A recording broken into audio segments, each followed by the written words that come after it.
শুভ সন্ধ্যা বন্ধুরা, দেখো পাশে বাড়িতে হয়েছে ড্রাগন ফল, তাই একটা দিয়ে গেল, এখন খাবো সবাই মিলে কেটে। দেখি এরম ভাবে কাটে না।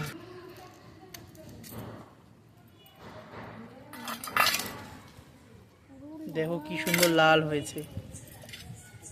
ভালো মিষ্টি। আমাকে এক পিস দেওয়া খেয়ে দেখবো। বড় এটা এ দেখো কাটা হয়ে গেছে, বা সবাই খাবো। এনে প্রিয়াঙ্কা নি খা। কেমন? এ নাও তুমি একটা, নাও বৌদি। কেমন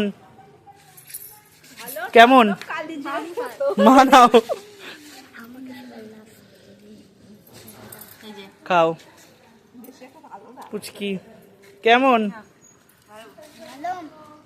এই হচ্ছে আজকে আমাদের ড্রাগন ফল খেলো।